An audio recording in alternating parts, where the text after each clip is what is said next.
Salutations and welcome, everyone. My name is Matthew DeSantis, and this is the Win Place Show, a program focused on horse racing and handicapping, part of the NYRA Bets YouTube channel. And we're going to talk about some recaps from what took place this past weekend, discuss some big picture issues in the sport of horse racing, and then preview some upcoming races this week, including the Japan Cup, which is the swan song for Auguste Rodin. Now, before we get into all that good stuff, make sure to press that like button and subscribe to the NYRA Bets YouTube channel. Subscribing is entirely free of cost, just notifies you when new videos are dropping. And we have a lot of great content. We have full card analyses, race previews, we have tutorials up here. We're going to have a lot more in the coming weeks focused on, that's right, folks, the 2025 Kentucky Derby and Kentucky Oaks Trail. My good friend and colleague Kaylee Shapiro is going to be doing some stuff on the Oaks. I'll be focused on the Derby. In 2025, we're going to have some more Spanish language content as well. My good friend and colleague Darwin Vizcaya is going to make some more Spanish language focused videos, and that's going to be great. So we really want to make this a very welcoming community and one that anyone, no matter what language you speak, no matter where you're from, you can come here to NYRA Bets YouTube and get some great content. So make sure to press that subscribe button today. All right. Well, thank you, first of all, for everybody coming back to episode 2 of the Win Place Show. And appreciate all the kind words from the very first one that I did last week. And like I said, we're going to talk a little bit more about what happened last weekend, talk about some of the big picture stories in the sport, and then preview some upcoming races. And I feel like this week we got to start in California. And not so much because I think the Desi Arnez and the Bob Hope were key races or productive races. Not at all. In fact, that's exactly the reason we need to talk about them. But because it's tied into a much larger discussion that's taking place in the sport right now. So this weekend, we had the Desi Arnez and the Bob Hope out at Del Mar. The Desi Arnez was a 4-horse field. 3 of them entered by Bob Baffert. The winner, of course, Practical Dream, was trained by Tim Yakteen. The very next day, you have the Bob Hope. Again, a very short field. Bob Baffert with 2 horses entered. The winner, though, trained by Michael McCarthy, is Bullard. That horse takes advantage of an absolutely nuclear pace up front, and everyone up on the pace falls back. Bullard, who's being under a pretty hard drive the entire time by jockey Umberto Rispoli, ends up being able to just catch them all at the top of the stretch and pull away easily for a win. Looking forward, do I think Bullard has a future in the Kentucky Derby? Probably not. I think that horse might be a little bit more of a one-turn horse that's going to like a lot of a pace setup that's coming from off the pace. I'm not getting Sierra Leone or Chancellor McPatrick vibes there. I'm getting more, like I said, just, more a Positano Sunset. If you think like a closer in sprints, maybe even a Tejano Twist type of a horse, where they close, but they need that one turn to really set them up. With the Philly side and the Desi Arnez Practical Dream, a very nice horse. Do I think that horse has a future in the Oaks Trail? We'll see. I've not been overwhelmed by the early Oaks candidate, the Phillies at 2 years old. Immersive, obviously, who wins the juvenile Phillies. Very nice horse for Brad Cox. More of a grinder. And I feel like there are a couple fillies that really kind of need to make that next step. And listen, it's not unreasonable for them to do that. If you remember last year, Torpedo Anna was thoroughly thumped in her last race going into her, to close out her 2-year-old season. Comes back from a long layoff and has been a monster ever since. So between 2 and 3, these fillies and these colts, they physically develop, they get bigger, they get stronger, they grow into their bodies. And it's not uncommon to see huge progressions from 2 to 3. And I think that's what we'll probably see from some fillies. But the way they stand now, again, I'm not overwhelmed by it. I just think back a few years ago when you had Secret Oath and Nest and Echo Zulu and even Kathleen O. You had a really, really nice group of fillies. And I'm not quite getting those vibes yet. But again, there's a long way to go with regards to that Oaks Trail. Listen, and on the male side with the Bob Hope, like I said, Bullard, I feel like is a one-turn horse, probably not going to have much of a future, in my opinion, for the Kentucky Derby. We'll see. Bob Baffert has even made mention of this, that perhaps his best horse hasn't even run yet in terms of his best 2-year-old right now, who would be on the Derby Trail next year. So again, it's one of those things I feel like you got to wait and see. And there's some late developing horses that come onto the stage. We talked about this last week a little bit. Some of those horses that made big maiden splashes and that might end up becoming kind of a bigger name moving forward. Tip Top Thomas, Sovereignty, Tux, rookie card, a lot of different horses, Key Waden, a lot of different horses could take that next step. I'll tell you one to keep an eye on. Rated by Merit. Keep an eye on that horse. Down in Gulfstream Park, been running against Florida bred competition for Michael Yates, but man, that one knows how to run and is stretching out to 2 turns in his next start. Gonna stick against state competition for now, which I actually kind of like, but stretch out. He's going to run actually in the same race, if I'm not mistaken. Ben Tornado tried 2 turns in last year. Ben Tornado, of course, who just was the runner-up in the Breeders' Cup Sprint. So rated by Merit, that's one to keep in mind. But let's get back to California and talk about this a little bit more, because obviously it's an issue. I mean, if you're a horse racing fan, it's become a punchline in a lot of ways that you see a stakes race carded on the dirt in particular out in California, and it's 5 horses. It's 6 horses. 3 of them are trained by Bob Baffert. 4 of them are trained by Bob Baffert. And you just kind of shrug your shoulders. I mean, as a horse player, it's just not a very appealing product. And, the turf races tend to be pretty well carded out there, but a lot of short fields. And obviously, we've seen the consolidation, the loss of Golden Gate Fields up in Northern California, the kind of tug of war with the Northern Fair Circuit. And this week, Mike Repole, the self-proclaimed commissioner of the sport, and I say that in jest, and I've had a chance to very briefly interact with Mike Repole, always been very, very nice. And I will say in my interactions with him and just watching him interact with other people has been very, very nice. He's from Queens. Listen, if you're not from New York and you're not from I-95, people might rub you the wrong way. He's just loud and brash. But I will say, I remember last year, and I'll just tell this very quick aside. Last year, I'm at Aqueduct for the spring. And, listen, you go down to the paddock, even for some stakes races at Aqueduct, there's not a lot of people, and now the races are great, but there's just not a lot of people, or the connections are just kind of keeping to themselves. And even if there is a lot of people, everybody's just kind of in their own little group, talking to the jockey, the owners and the trainers, et cetera, and the connections, and everybody's kind of talking to each other. And it's fine.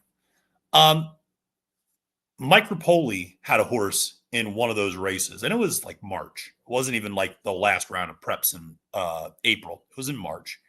And I forget which race it was, but instant juice in the paddock, because Repole's out there yelling at people, giving them a hard time, joking around with other trainers, joking around with other owners, joking around with other jockeys. I mean, the guy brings a lot of enthusiasm. And quite frankly, that's what you need in this sport. You need enthusiasm, and you need people to talk about tough issues. And I have to say, my very good friend Andrew Champagne has always said, in horse racing, the problem isn't the problem. It's talking about the problem. That's the problem. And I couldn't agree more. And one of the things I will say about Mike Repole is he talks about the problem. And doesn't mean he always has the solution. Doesn't mean he's always right.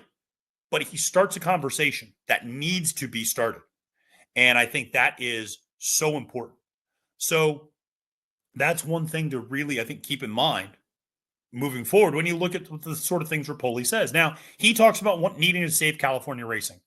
And folks, he's got a real serious one on his hands here, because you need California racing for a variety of reasons. First, just from a media market standpoint, you can't lose Los Angeles and San Diego as media markets in horse racing. My dad, God bless him, went to law school out in Southern California, went to law school out of Pepperdine University, who fell in love with horse racing out there, fell in love, Hollywood Park, Del Mar, Santa Anita, you go down, Los Al, go down to Tijuana, the Bull Ring, the whole 9 yards. He loved it. And so my dad still subscribes to the Los Angeles Times and the San Diego Tribune. And he will send me stories, about horse racing from those two publications. And there aren't a lot of publications that cover horse racing quite the way the LA Times and the San Diego Tribune do. So you can't lose those from a media standpoint. It would be just a devastating blow to lose really our flagships west of the Mississippi, because outside of Santa Anita and Del Mar, it's a lot of secondary tracks that are west of the Mississippi. And, Texas is doing its own thing right now with HISA. And so Lone Star and Sam Houston are just completely off the reservation. And you have smaller tracks. You have your Remingtons, and you have your Prairie Meadows, and you have your Emerald Downs, and you have your Turf Paradises. You have those kind of smaller tracks, but you don't have the big boys out there. And so losing those would be absolutely detrimental to the sport. How do you do? And obviously there's a lot of talk about historical slot machines and, having more subsidies essentially support the racing in California. I think that's a really great idea. And it's one, all you have to do is look at Oaklawn Park to look at what a casino and what additional subsidies can do to a sport. And looking at the purses in state-bred Archie races and looking at the size of the fields at Oaklawn. And yeah, they're only on dirt, but man, you're never going to get better dirt field sizes than Oaklawn Park. You just aren't anywhere else. So you can do these things. But Repole's also talked, I think, about some really smart ideas, which is, listen, you got to get owners who want to send their horses out there. You got to get owners to send horses to different trainers. You got to get people to, really be invested in this and think about this from a big picture standpoint. That not every single horse needs to go to Todd Pletcher, Bob Baffert, Chad Brown, Steve Asmussen, and Brad Cox, and Bill Mott. That there's a lot of other really good trainers out there. Tim Yaktine and Michael McCarthy, two that I just mentioned. John Sadler, Richard Mandela. These are legends. These are great names out there in California. So you got to send your horses out there, but it's also a little bit of a challenge because you look at the purse sizes. This is still a business, remember. You look at some maiden special weights at Del Mar, $53,000 maiden special weights. If you're an owner, why are you sending your horse out there to run for a $53,000 purse when you can run them at Churchill, New York, Kentucky in general, New York, for twice as much almost? Why at Kentucky Downs, you could run them for 3 times as much if they're turf horses. So, it's an issue. And you started to see West Coast trainers starting to move east as well. You've seen somebody like Peter Urton enter more and more horses, in Kentucky and even up here in New York from time to time. So it is about how do we get the horses out there? Repole also talked about trying to move around some of the stallions to try to enhance and improve some of the state-bred racing that's taking place. I think that's a very admirable idea. And I think you want to strengthen those state-bred programs. I mentioned Arkansas earlier as it relates to Oaklawn, but Florida, Maryland, New Jersey, New York, California, you want to strengthen all of those state-bred programs. And one of the things we're doing up here in New York is the purse money is going to be equal for state-bred races moving forward. So that's going to be a big move for us as we move forward into the new Belmont Park, et cetera. But you got to be invested in California. And it really is going to take a village. And it's going to have to take people maybe looking to do something different from their short-term best interest and look at the big picture. And it's going to take some subsidies, quite frankly. And again, addressing the elephant in the room and talking about it is better than ignoring it and hoping that it goes away or hoping that the problem just naturally solves itself. It's not going to. And so again, I give a lot of credit to somebody like Mike Repole, who brings up and at least talks about these conversations and makes people have those discussions. We'll see if anything comes of it. He's very focused on aftercare, and it seems like right now he's very focused on California. It'll be interesting to see if he sends some of his horses out to California. I think that would be a good message for him to send. Not only send his horses out there, but to send his horses to some smaller trainers out there and to really send a message of, listen, if I'm doing this, you all can do this too. And really kind of putting his money where his mouth is, which, to be fair to him, he's done time and time again. So looking forward to seeing how that continues to progress. All right. Well, that's, like I said, maybe the big picture idea, but still a lot of other news taking place in the sport. We had the news coming out that your Breeders' Cup mile winner, More Than Looks, is going to be retired 2 Lanes Way. Obviously, a little bit of a blow because I was hoping that horse would be coming back for another season. But we do get to still see Carl Spackler, of course, who runs that mile on the turf here in the United States. But More Than Looks for Cherie DeVaux is going to be retired. I'm eager to see this horse's stallion future simply because we do not have many turf sires in the United States. I mean, a horse like Casa Creed just retired last year and I think is standing for $10,000 somewhere. So you just don't see many of those. I think Gufo's actually up in Canada maybe and standing up there. So again, like when you're talking about turf sires, you just don't see them.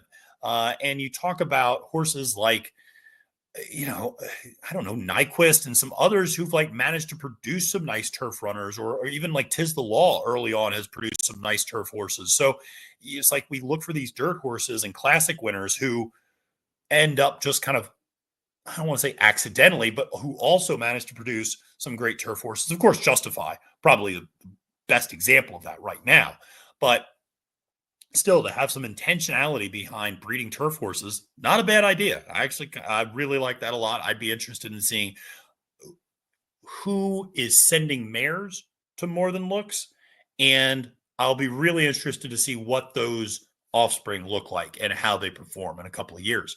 Now, in terms of some jockey news, there is some big jockey news. Tyler Gaffleone was thrown off of a horse at Churchill over this past weekend, was off his mounts on Sunday. Does seem like he's recovered, no broken bones, but he did talk about how sore he was, how much discomfort he was in hip and back.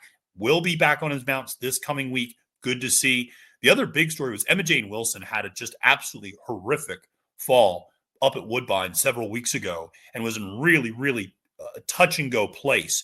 I just recently saw a post on social media of hers, and she is improving, getting a little bit better every day. So certainly sending all of our well wishes to her. Look forward to her making a complete and full recovery, but very, very scary situation a few weeks ago, and just wanted to update people and let them know she's absolutely improving in this spot. Now let's talk about what we got coming up this week. We got a lot of fun stuff coming up this week, including the Japan Cup and the final race of Auguste Rodin. And going to be a lot of fun. But a lot on the line, too, because we just saw Charon run in the mile over there in Japan and finish 5th. Again, that travels a lot. That travel is a lot. And it's something I mentioned last week with regards to Forever Young and the other Japanese horses coming over to the United States. And then a horse like Mayday Ready, who finished 2nd in one of the Breeders' Cup races, going to Japan. Talking about Sierra Leone or Fierceness or Torpedo Anna going potentially to the Middle East. Travel takes a lot out of horses and takes a lot out of people. And so, that can be a big X factor with this. That's why a horse like Rebel's Romance is so interesting, because that horse really kind of travels around.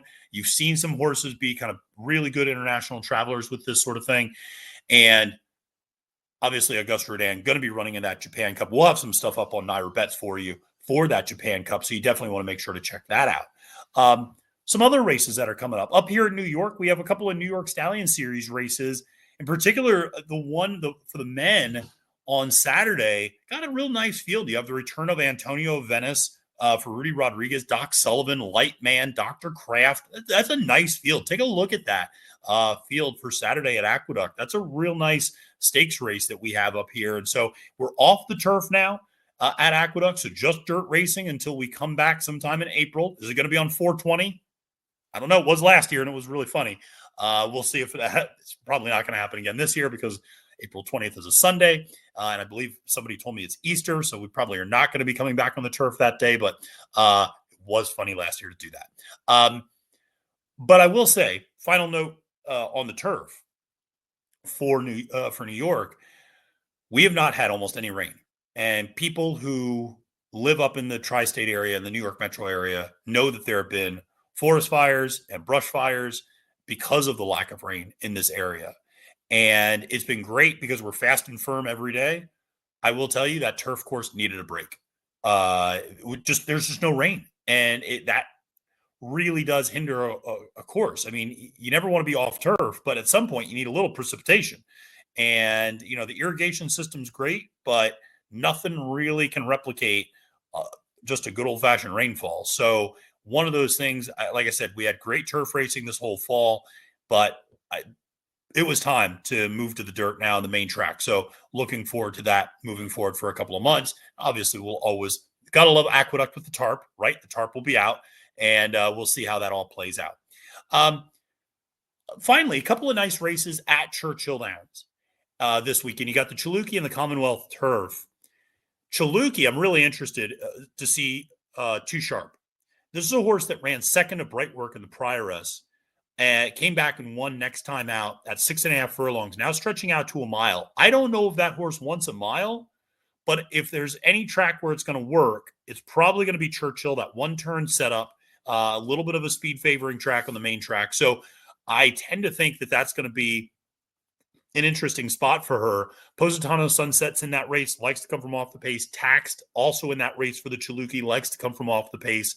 That's going to be an interesting one. We'll definitely have some content for you up here on NYRA Bet's YouTube for those two races. That'll probably, I'd imagine the Chalukey, I'm the one who comes up with these ideas. So the Chalukey will be the race of the week this week. I'll just break that news now, I suppose, on NYRA Bet. So we'll definitely have some content up there for you for that. And then in the Commonwealth Turf, you have horses like Laganos, Hershey, Dashman all running in that race. That's, again, nice competitive field.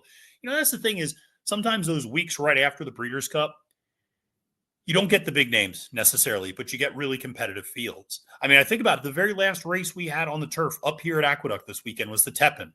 And Laura Lynn wins that race, almost pays $11 to win, which is baffling to me. If I had known that horse was going to pay $11, I would have made that horse my top pick all day long. I thought the horse was going to get bet down.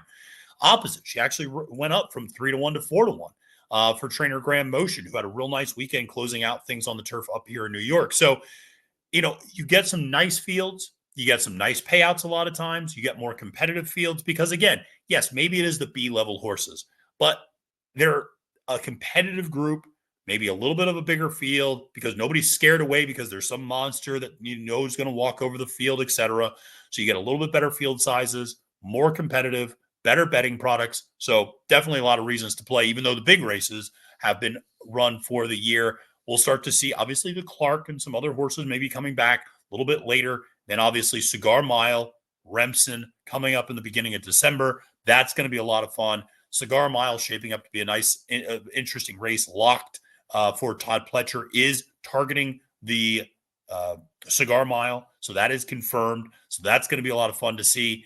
And can't wait to see that field for the Remsen as well. See if it can back up what we saw last year's field with all those grade 1 winners, Dornoch, Sierra Leone, Domestic Product, and a lot of other really nice horses like Drumroll Please and more, and Copper Tax and things like that. So going to be a lot of fun. Appreciate everybody tuning in to this week's episode of the Win Place Show. Like I said, make sure to press that like and subscribe button today. My name is Matthew DeSantis, wishing you a great and profitable day at the races and reminding you, friends, it's now post time.